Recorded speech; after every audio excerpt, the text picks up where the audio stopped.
You ever notice how life seems to speed up for everyone else, but slow down for the old? The younger ones are rushing from one thing to the next, new jobs, kids, plans. Meanwhile, the elder in the corner chair just watches the light move across the room, slower every day. We like to imagine death as something that happens suddenly. One day they're here, the next they're gone. But for most people, it's not like that at all. It's gradual, a quiet unwinding. The body starts whispering before it ever stops speaking. And those whispers, if you listen, tell you that someone's beginning to cross over. The sad part is, most families don't hear them. They sound too much like ordinary aging. Only later, when the house feels empty, do we look back and think, the signs were there. So let's talk honestly, and yet gently, about what those signs can look like. Not to scare you, but to help you see clearly, to give you time to love a little more deeply while you still can. One of the first things you'll notice is the plate staying full. They used to love breakfast. Eggs, toast, maybe a bit of jam. Now they push it around, take a bite or two and say, "I'll finish later." But later never comes. At first you might think it's just fussiness. Maybe the food isn't seasoned right, maybe dentures are uncomfortable. But often, it's not that simple. It's the body slowing its own rhythm. As we get closer to the end, digestion becomes hard work. The stomach and intestines move slower, the sense of taste dulls, and the hunger signals fade. The body, in its own quiet intelligence, begins to conserve energy. It stops asking for more than it needs. I remember my father near the end. He used to eat heartily, a second helping of stew, a slice of pie for good measure. Then, almost overnight, he'd only want tea and toast. I'd plead, "You need your strength." He'd smile softly and say, "I'm not hungry, son." Don't worry. At the time, I thought he was giving up. Now I understand. He wasn't refusing life. His body was simply letting go. You can try offering favorite meals, soups, milkshakes, and sometimes they'll take a few sips. That's fine. But forcing food can bring more discomfort than comfort. What matters most isn't the calories, it's the care. Sit with them, share that quiet. Let eating become less about feeding and more about presence. Because when the appetite fades, what they're really hungry for is peace, not more food. You'll also start to see tiredness, not the "I didn't sleep well" kind, but a deep weariness that lives in the bones. They sleep longer, they nap through conversations. They might start turning down visits or skipping church, not because they don't want to go, but because just getting ready feels like climbing a mountain. You can see it in their shoulders, that gentle slump, that sigh that lasts a little too long. They'll say things like, "I'm fine, just tired today." And then they'll say it again tomorrow, and the next day. What's happening inside is simple but profound. The heart isn't pumping as strongly. The lungs aren't exchanging oxygen as efficiently. Energy, once spent freely, becomes a precious thing to be saved. I remember one afternoon with my neighbor, June. She'd been full of life her whole existence, walking club, gardening, always laughing too loud. Then, one day, I found her sitting on her porch, eyes closed, her tea untouched. She said, "You know, I used to wake up planning my day. Now I just wake up and wait to see how much I've got in the tank." That line stuck with me. This stage can be hard for families to accept. We want to cheer them on. "You'll feel better if you move around," or "let's keep you active." But sometimes, that insistence comes from our fear of watching them slow down. What they need instead is understanding. Let them rest when they want to. Let them do less without guilt. You can still help them feel alive. Bring a photo album, read aloud, listen to their stories instead of trying to fill the silence. The gift now isn't in getting them to do more. It's in giving them permission to simply be. Then comes the mind. Sometimes it drifts before the body does.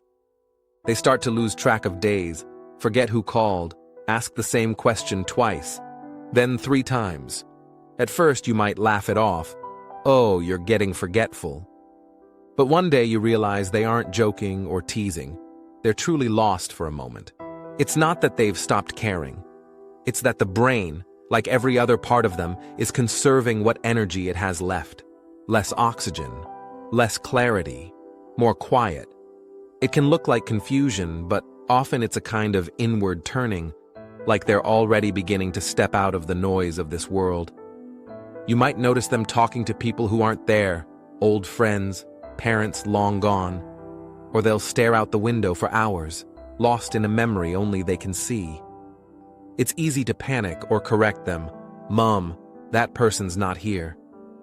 But sometimes, that moment of connection, even imagined, is comforting to them. You don't have to fix it. You just have to let it be.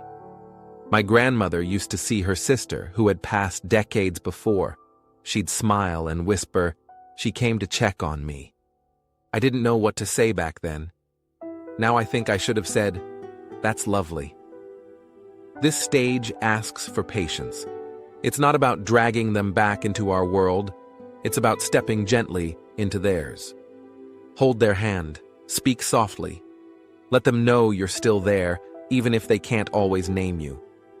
Because even when memory fades, emotion remains, and they can still feel love, even if they've forgotten the word for it. As the body begins to slow, its guard comes down. Illness lingers longer. Scrapes take weeks to heal. A small cold turns into a chest infection. The immune system, once a quiet hero, starts to tire. It's no longer building and repairing at full speed. It's focused now on maintaining the basics: breath, heartbeat, warmth.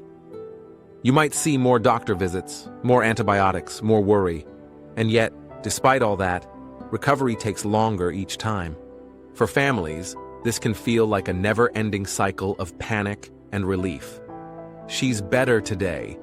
Then, she's coughing again. It's exhausting, and it can make you feel helpless. But here's the truth that's hard to swallow. Sometimes the goal stops being cure. It becomes comfort. You reach a point where rest, hydration, and gentle care do more good than hospital trips. I remember sitting with my uncle after one of his last infections.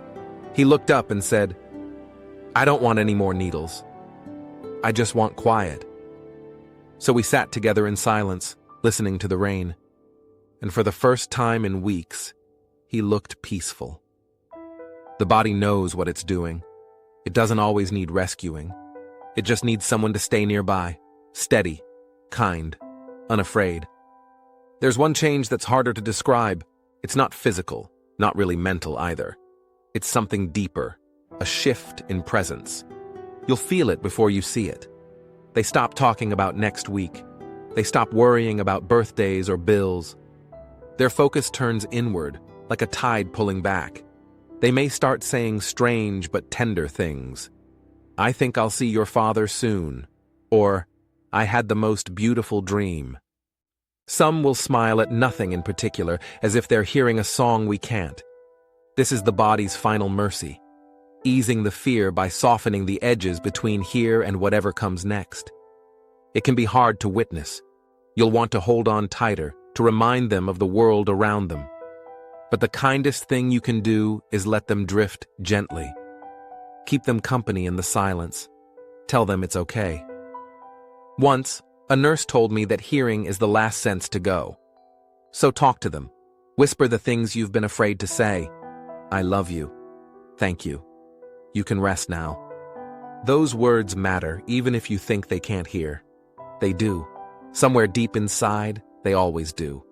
These signs, fading appetite, deep tiredness, confusion, illness, quiet withdrawal, they're not just symptoms of dying. They're the body's way of preparing, step by step, for peace. And if you learn to see them not as tragedy but as transformation, you'll find something surprising, a strange, aching beauty in how gently life lets go.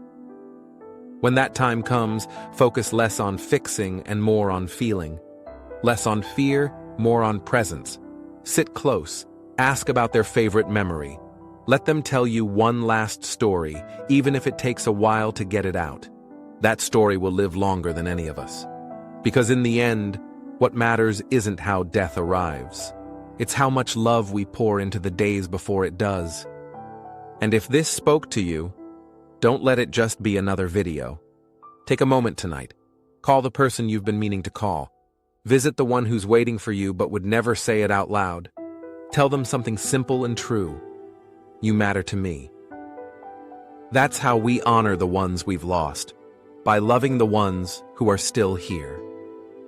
If this message touched your heart, share it with someone who needs to hear it. And if you'd like to hear more quiet truths and real stories like this, subscribe and stay close. We talk about life here, the way it really is, and the ways it still surprises us with grace.